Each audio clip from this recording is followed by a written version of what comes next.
그 땅은 장차 하나님의 몸이 임하게 될 그 땅이다. 그래서 예수 그리스도의 성육신을 통해 가지고 온 세상에 이루어지게 될 하나님의 나라의 어떻게 보면 거기가 시발점이죠. 신학적으로 보면 영원하신 하나님, 한마디로 신성이 시공간 역사 속에 드리워진다라고 하는 것은 어마어마한 난해한 그런 특이한 그런 사건이라고 할 수가 있죠.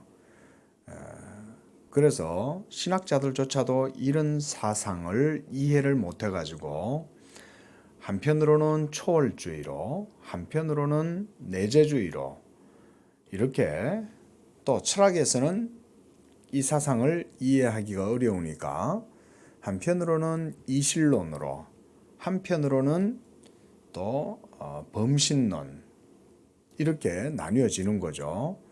그만큼 하나님의 영원성, 신적 본질이나 실체가 시공간 역사 속에 임한다. 이거는 아무리 뛰어난 사람들도 이해하기가 어렵다 그 말인 거잖아요. 그렇게 대단한 신학자들이고 그렇게 대단한 철학자들도 결국은 이 깊은 주제를 이해함에 있어 가지고 균형된 이해를 가지지 못하니까 한편으로는 초월주의, 한편으로는 내재주의, 한편으로는 이실론, 한편으로는 범신론 이렇게 나뉘어지는 거죠. 그게 그런 걸 보여주는 거 아닙니까? 그만큼 역사 속에 하나님의 그 임재 이런 것들은 우리가 감당하기가 어려워요. 그러나 유일하게 하실 수 있는 분이 있죠. 유일하게 그분 자신만은 하실 수가 있는 거예요. 하나님만이. 그렇죠? 그렇게 보면 되잖아요. 하나님만은 하실 수가 있다. 그럼 하나님이 우리가 이제 질문을 던지면 어떻게 그렇게 하시냐 그러면 성육신의 방식으로. 그럼 성육신은 어떻게 이루어지시냐? 하나님의 영원한 말씀, 신적인 본질이 이 세상의 육신을 취하심으로 그 일이 가능하다. 그러면 또 질문을 하겠죠. 그러면 그 영원한 말씀이 어떻게 이 시공간 역사 속에 들어오시고 자기의 몸을 거기서 취하시냐? 이미 만세전부터 그것은 예비되어져 있었다. 우리가 이제 성경을 보면 그렇게 이해를 할 수 있는 거죠. 영원전부터 이것은 예정되어져 있었고 작정되어져 있었고 그래서 때가 되어 아브라함을 부르시고 이렇게 이제 들어가는 거죠. 그게 바로 성경이 그걸 보여주잖아요. 우리가 이런 논리를 펼칠 수 있는 이유는 성경이 그런 것을 증거해 주기 때문이죠. 그걸 우리가 그래서 신학적으로 구속사다 그러잖아요. 하나님의 구속의 역사가 역사 시공간 속에 점진적으로 들어온다. 그래서 우리가 구속 계시의 점진적 역사다 그러잖아요. 점점 이게 진전이 되는 과정 속에 하나님의 나라가 펼쳐져 보여지는 거죠.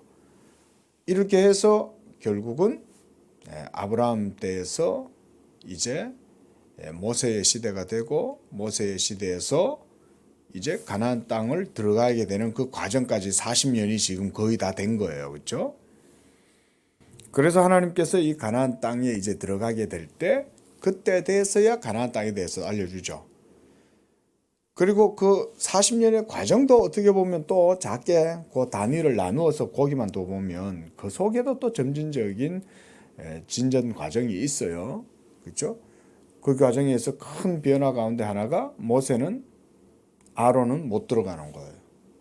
정작 모세와 아론은 들어가지 못하고 갈렙과 여호수아만 들어가고 20세 이하의 사람들만 들어가는 거죠. 나머지는 다 광야에서 죽는 거예요. 이런 과정도 보여주는 거죠. 그리고 이제 여호수아, 갈렙, 그리고 20세 이하의 사람들이 장성해가지고 이제 그 땅에 들어가는 거잖아요. 그럴 때 이제 그 땅에 들어가서 그러면 어떻게 할 거냐. 또 하나님이 이런 것에 대해서 말씀을 해주시는 거죠. 자, 이런 맥락들을 우리가 이해를 하면서 성경을 보면 좀 그래도 의미를 있게 살피고 되겠죠. 안 그러면 뭔 말인가 모르고 또 나중에 되면 안 읽어요. 예, 그 의미도 모르니까 읽지도 안 하고 나중에는 그냥 자기한테 관심이 있는 것만 읽어요. 성경을. 그렇죠? 그런 이제 문제가 생겨나게 되니까 성경을 우리가 하나하나 좀 그렇게 이해를 할 수 있으면 좋죠. 그래서 이제 가나안 땅의 경계로 각 지파에게 하나님께서 이렇게 나누어 줄 뿐만 아니라 이스라엘 백성들이 거주하게 될 약속의 땅, 젖과 꿀이 흐르는 하나님의 언약의 땅, 그 경계를 하나님이 이렇게 정해 주시는 거죠. 이제 남쪽과 북쪽과 서쪽, 동쪽 이렇게 모두 알려줍니다. 그렇죠? 그 서쪽에는 이스라엘이 지중해가 있잖아요. 그렇죠? 그러니까 그 지중해가 이제 경계가 되는 거고 북쪽 경계는 대해에서부터 호르산까지 그어라 그랬어요. 그리고 8절에 호르산에서 그어 하맛 어기에 이르러 스닷에 이르고 그 경계가 시브론을 지나 하살 에난에 이르나니 이는 너희 북쪽 경계니라. 북쪽까지 이렇게 그어놓고 그 다음 10절에 동쪽 경계는 하살 에난에서 그어서 스밤에 이르고 그 경계가 스밤에서 라블라로 내려가서 아인 동쪽에 이르고 또 내려가서 긴네렛 동쪽 해변에 이르고 요단으로 내려가서 염해에 이르나니 이랬습니다. 그러니까 그림을 하나님께서 이렇게 그려주시는 거죠. 북쪽에서는 지중해로부터 이렇게 안쪽으로 들어와서 그 다음 그 하살 에난에서부터 그어서 다시 쭉 내려와서 염해까지 내려오라 이 말인 거죠. 그 이제 요단으로 지금 이제 보면 이스라엘 지형이 보면은 이렇게 해서 요르단 강이 쭉 위에서 흐르면서 그게 이제 갈릴리에서부터 내려와 가지고 요르단 강이 또 어디에 가냐면 이제 염해까지 내려가는 거죠. 사해. 그런 것들을 지금 그려주는 겁니다. 자, 이렇게 해서 동서남북 이제 그 모든 경계들을 정해 주십니다. 하나님께서. 자, 바로 이 땅이 이제 이스라엘의 언약의 기업이 되는 거죠. 그곳에서 백성들이 번성하고 그렇게 해서 예수 그리스도께서 오시는 그 시간 동안 모든 역사적 삶을 살아가는 거죠. 그리고 이제 로마의 시대에 이르러서 예수 그리스도가 오시는 거죠. 이미 하나님은 다 알고 계시는 거예요. 그렇죠? 우리가 어제도 봤듯이 구약의 이스라엘의 하나님 여호와는 원시적인 종교의 여호와냐, 그냥 한 민족의 신이냐, 그 정도가 아니죠. 이스라엘의 하나님 여호와는 천지 만물의 창조주이시고 역사의 주관자시고 통치자시다. 그리고 그분의 행하심은 모두 다 그분의 기쁘신 뜻대로 작정하고 예정되어져 있고, 그래서 그분의 뜻 가운데서 모든 역사의 작은 것 하나조차 이루어지는 것이다. 하나님이 그렇게 일하신다는 것을 우리는 성경을 통해서 볼 수가 있는 거죠. 그렇죠? 이런 거를 봐야 성경을 바르게 볼 수가 있어요. 그러니까 참 성경을 본다는 것은 어떻게 보면 믿음이 없으면 기본적으로는 볼 수가 없고, 믿음이 있어도 믿음의 눈을 아주 크게 뜨고 명확하게 이렇게 뜨고 봐야 이런 것들을 볼 수가 있어요. 안 그러면 자꾸 이렇게 이제 잘못된 생각으로 흘러갑니다. 이런 게 이제 요즘 뭐 공부를 하다 보니까 다시금 이제 예전에 신학자들의 책도 보고 이제 그러는데, 다시 보면서 느끼는 건 그런 거예요. 이젠 또 분명하게 보여요. 예전에는 이제 배우고 이럴 때는 그런가 보다 이러고 배웠는데, 이제는 뭐 이렇게 보면 그들이 무슨 오류를 범했는지 이런 게 이제 보이더라고요. 보이는데 그 한마디로 말하면 성경을 바르게 볼 수 있는 믿음의 눈이 없는 거예요. 그걸 봤어요. 그렇구나. 슐라이마흐라는 사람도 그렇게 대단한 것 같고 그 시대 당대는 천재라는 소리를 듣고, 심지어 칸트도 신앙에 대해서 생각을 하고 말을 하고 여러 많은 철학자들이나 신학자들이 있어요. 그런 사람들도 보면 결국은 성경을 믿음의 눈으로 못 본 그 오류 때문에 그런 문제가 생겨났던 거예요. 결국 믿음이 없었다 이 말인 거죠. 믿음이 없으니까 성경도 다 그렇게 보고 뭐 그 당대에 그렇게 대단했던 기라성과 같았던 사람들조차 다 그랬다 이 말인 거죠. 그걸 좀 더 확대해서 보면 그 당대에 그런 사람들이 기라성과 같이 아주 대단한 인물이 되었다는 사실은 그 당대의 영적인 레벨을 보여주는 거죠. 이게 어느 정도인가. 예? 그런 사람이 물론 이제 그 당시도 보면은 예를 들어서 슐라이마허 이런 사람 그런 사람이 왜 그렇게 그 당시에 추앙을 받았겠어요? 불신앙의 그런 분위기가 역력하니까 그런 사람이 추앙을 받고 인정을 받았던 거 아니겠어요? 그러나 일각에서는 그 사람을 이단이라 그러고 그 사람은 기독교인이 아니라 그러고 기독교의 배역자다 그러고 막 이런 수식어들이 붙었단 말이죠. 그 맨날 또 그런 사람들도 있었던 거예요. 그렇게 보면 오늘날도 마찬가지겠죠. 오늘날도 우리는 이단이라고 하는데 어떤 사람들은 대단한 무슨 교부 같은 사람이다 뭐 이런 식으로 말을 할 수 있잖아요. 칼바르트 같은 사람이나 우리가 유명한 신학자들이 많이 있거든요. 그런 사람들을 대단한 신학자다 뭐 이렇게 말을 해도 사실은 성경을 놓고 보면은 그 중세 또는 교부 시대 때 그때 그런 사람들이 그런 주장을 해봐요. 그러면 모두가 뭐가 돼요?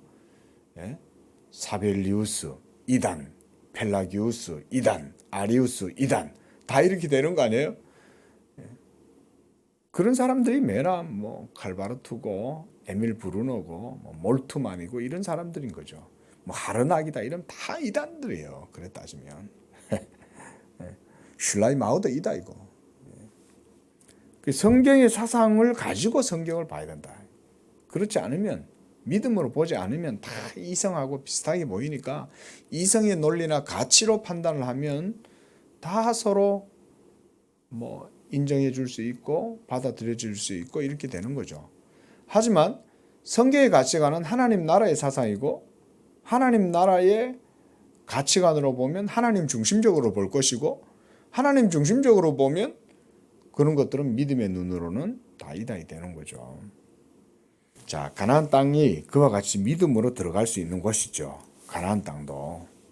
우리가 지금까지 이제 신명기서를 이제 다음부터 볼 건데 지금까지 우리가 봤던 교훈이 뭐겠어요? 분명하지 않습니까? 창세기부터 지금까지만 봐도 민수기까지만 봐도 가나안 땅을 통해 가지고 이스라엘 백성들을 이끌어 가실 때 그런 모든 역사를 통해서 하나님이 보여주시는 교훈은 보면 한 가지예요. 믿음이 없이는 안 된다는 거예요.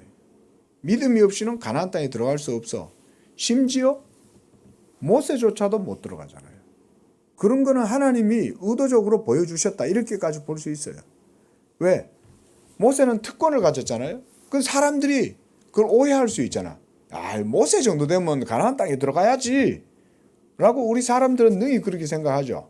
모세 정도는 하나님의 축복의 땅에 당연히 들어갈 수 있지 않겠어? 라고 말했는데 정작 하나님은 모세도 못 들어가 이렇게 하시는 거죠. 그런 건 우리의 가치 개념하고 완전 다르죠. 하나님은 그렇게 하시지 않는다는 거죠. 모세가 이스라엘 백성들 앞에서 하나님의 영광을 나타내지 않았는 거로. 그게 뭐 때문에 무리바 물가에서 그죠. 그 바위를 향해 가지고 하나님이 명해라. 너는 바위를 향해서 명령해서 물이 나오도록 해라라고 말씀하셨는데 모세는 지팡이로 그 바위를 2번 때려버리죠. 이거는 명백히 하나님의 말씀을 어긴 거예요. 모세가. 그 일 때문에 하나님은 또 모세가 못 들어가게 하시잖아요. 자, 그리고 이제 여호수아서도 이제 좀 보겠지만 그 땅에는 어떻게 들어가요? 결국은 믿음으로 들어간다는 것을 하나님이 보여주시는 거죠. 이런 교훈들이 성경 속에 있는 거예요. 그게 성경의 사상인 거예요. 그런 성경의 사상을 우리가 배워나가야 되는 거죠. 지금 하나님은 이 가나안 땅을 통해 가지고 이스라엘 백성들이 그 땅을 들어가게 되는 그런 모든 과정을 그걸 보여주는 거죠. 우리도 예수님을 지금 믿지만 예수 믿음, 복음의 신앙에 거하지 않으면 여전히 그 교훈은 동일하게 적용되겠죠. 교회는 다니고 예수를 믿는다고 말은 하는데 문의는 예수 믿음을 갖고 있지만 마음속에는 예수 믿음이 없어. 그러면 그 사람의 삶도 맨날 구약 백성들처럼 그런 이중적이고 위선적인 삶을 살 것이고 하나님의 뜻에 일치하지 못할 것이고 성령에 순복하지 않을 것이고 뭐 이렇게 되겠죠. 그 영적 삶도 못 살고 그럼 이 땅에서부터 하나님의 복을 누리지 못할 뿐더러 하나님의 영원한 나라 그 천국도 상속을 받을 수 없겠죠. 모든 게 다 믿음이죠. 믿음.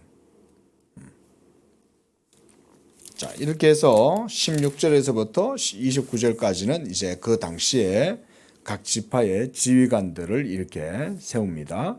이런 것들도 다 역사적 의미가 있다고 그랬습니다.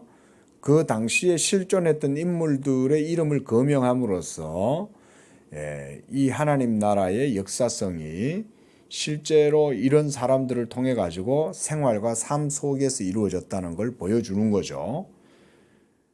그렇게 해서 29절에 여호와께서 명령하사 가나안 땅에서 이스라엘 자손에게 기업을 받게 하신 자들이다 그랬습니다. 이 사람들이 이제 각 지파의 우두머리가 된 거예요. 그렇게 해서 그 들어가 가지고는 이제 땅을 정복하고 하나님의 명령을 수행하고 할 때 이 사람들이 지도자가 되가 하는 거죠. 자, 35장에 이제 여기서는 레위인에게 주는 성읍입니다. 이것도 따로 하나를 또 이렇게 하나님이 말씀을 해 주는 거죠. 한 장에서. 왜냐하면 레위인에게는 땅이 없잖아요. 레위인은 하나님의 성막에서 봉사했고 섬겼잖아요. 광야의 시간에서는. 그런데 이제 가나안 땅에 들어가게 됐을 때 레위인들은 그럼 어떡하냐. 그 레위인에 대해서 2절에 그들이 받은 기업에서 레위인에게 거주할 성읍을 따로 떼어서 또 주는 거예요. 그 이스라엘 12지파가 있잖아요. 그렇죠? 거기는 레위 지파를 위한 땅은 없어요. 레위 지파를 위한 따로 땅은 분배가 되지 않았습니다. 그래서 우리가 앞에서 봤던 16절에서 28절까지 보면 이스라엘의 12지파에 대해서 쭉 얘기를 해도 레위 지파에 대해서는 얘기를 하지 않아요. 그럼 레위 지파는 어떡하냐? 이스라엘 지파들이 들어가서 땅을 차지를 했을 때 각 그 지파들이 차지했던 땅의 범위, 분량에 따라서 거기에 또 일정 분량을 각각 이 레위인들에게 할당해 줘라 이 말인 거예요. 그래서 레위인이 거주할 성읍들을 주게 하고 또 그 성읍을 두르고 있는 초장도 레위인들에게 주어서 그들의 재산도 유지가 되도록 초장을 주면 거기에 가서 이제 레위인들의 양, 목축 이런 것들도 소유물들도 거기서 이제 방목이 될 수 있겠죠. 그렇게 해라는 거예요. 그리고 4절에 레위인에게 줄 성읍들의 들은 성벽에서부터 밖으로 사방 청규빗이다. 청규빗, 우리가 한 규빗을 45cm 정도라고 보면 그 정도에서 레위인 성읍들의 들이 그런 크기로 된다 이 말인 거죠. 그래서 성을 중앙에 두고 성밖 동쪽으로 2,000규빗, 남쪽, 서쪽, 북쪽 모두 각각 2,000규빗으로 측량해서 그들의 성읍에 드리고 그래서 레위인에게 줄 성읍은 또한 살인자들이 피하게 할 도피성으로 주었어요. 하나님께서 이렇게 이 레위인들의 그 역할이 이제 살인자들이 피할 도피성이다 그랬잖아요. 이때 살인자들은 뭐냐면 아직 죄가 혐의점이 입증되지 않은 사람들이에요. 우리가 오늘날에 보면 무죄 추정의 원칙 이런 게 있잖아요. 죄를 지었을 수도 있지만 아직은 혐의가 입증이 안 됐으니까 이 사람을 무죄하다고 보는 거죠. 이게 무죄 추정의 원칙이잖아요. 그 혐의가 입증되기 전까지는 억울한 사람을 억울한 피가 흐르지 않도록 하기 위해서 그래서 만들어 놓은 이제 법이죠. 맨날 그때 당시에도 말하자면 그런 법이라고 할 수가 있는 거죠. 그래서 7절에 6절에 레위인에게 줄 성읍은 살인자들이 피하게 할 도피성으로 6성읍, 그 외에 40성읍. 그래서 7절에 레위인에게 모두 48성읍을 주고 그 초장도 함께 주되 그랬습니다. 이렇게 해서 이제 도피성에 대한 규례가 나와요. 9절에서부터 보면 도피성에 대해서 얘기하는데 10절에 요단강을 건너 가나안 땅에 들어가거든 도피성을 정하여 부지 중에 살인한 자가 그리로 피하게 해라.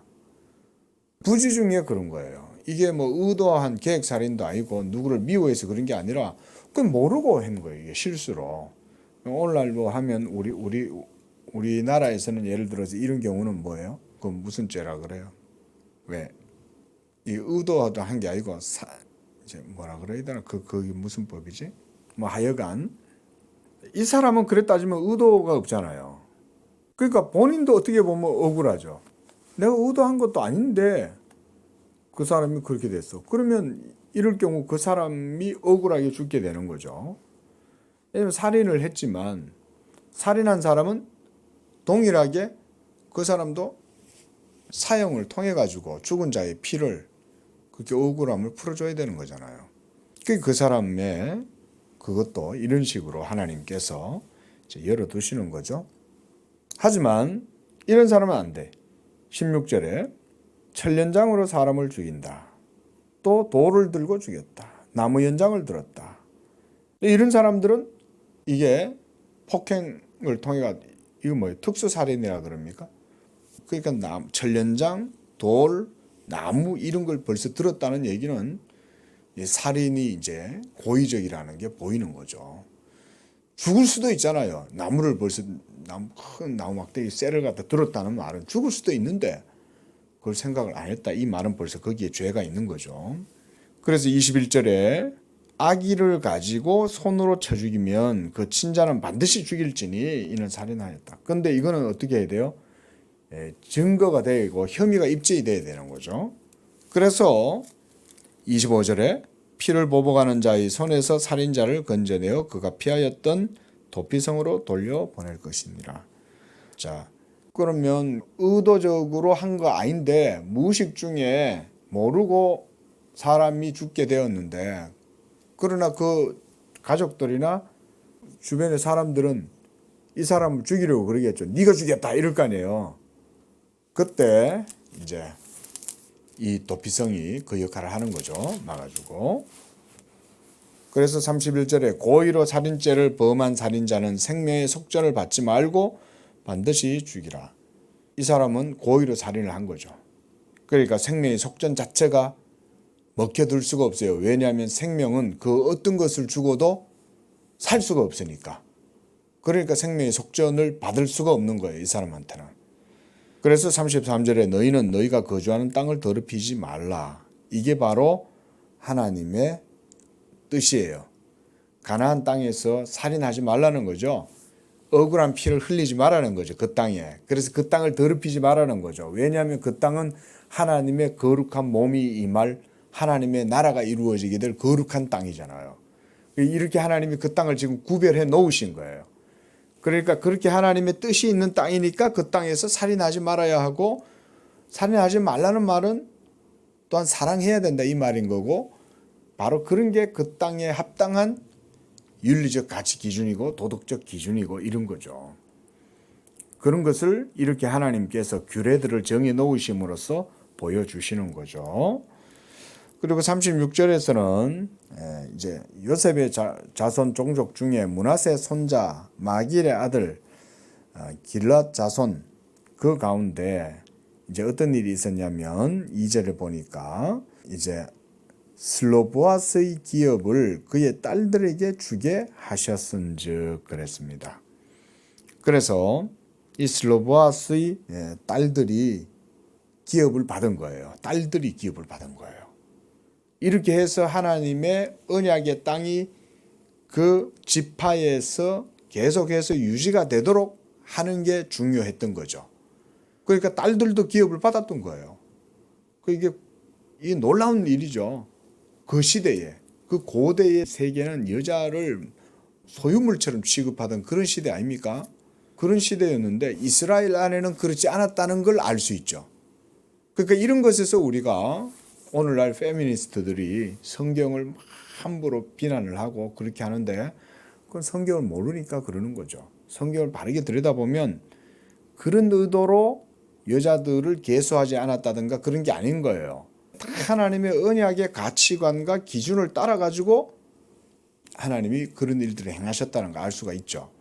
그러니까 언약의 땅과 언약의 기업을 하나님이 경계를 정해줬는데 그거를 유지하기 위해서 슬로보아스의 딸들에게도 이 기업을 주었기 때문에 그 딸들은 그 기업 유지를 위해서 일을 해야 했던 거예요.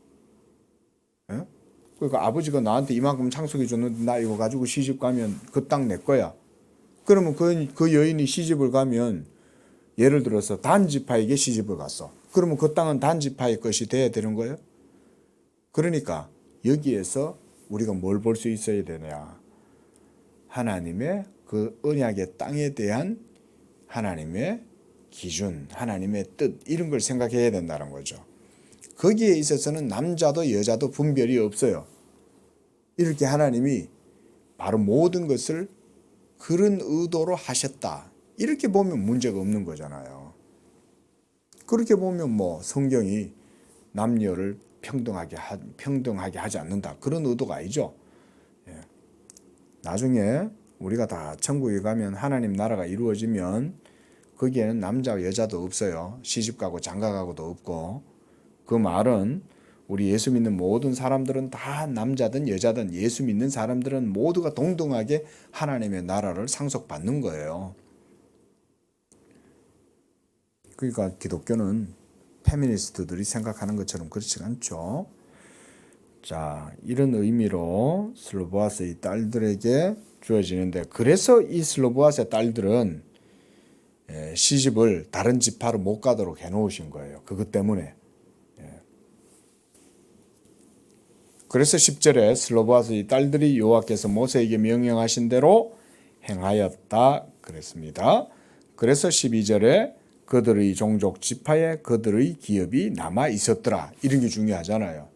그 기업, 그 땅의 경계가 상징하는 바 하나님의 나라 이런 게 중요하다. 그래서 13절에 여리고 맞은편 요단가 모압 평지에서 여호와께서 모세를 통해 이스라엘 자손에게 명령하신 계명과 규례다 그랬습니다. 기도하겠습니다. 하나님 구약의 이스라엘 백성들을 통해서 이렇게 하나님께서 그들에게 언약의 기업을 이제 나누어 주실 때에 각 지파별로 나누어 주시고 이렇게 함으로써 하나님의 나라가 그들 가운데 세워지고 하나님의 교회가 이 땅 가운데 세워지고 그렇게 해서 예수 그리스도의 몸이 또 이런 과정들을 통해서 예비가 되는 것들을 우리가 보게 됩니다.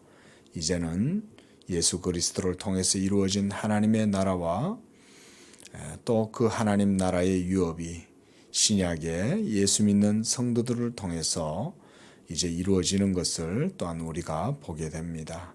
이와 같이 성도들에게 주신 이 언약의 유업이 이제 예수 믿음으로 우리에게 주어졌으므로 우리 성도들이 성도의 기업의 영광의 그 풍성함을 우리가 또한 배우고 또 그것을 누리고 그 가운데서 하나님께 영광을 돌리는 우리 성도들 되게 도와주옵소서. 예수님의 이름으로 기도합니다. 아멘.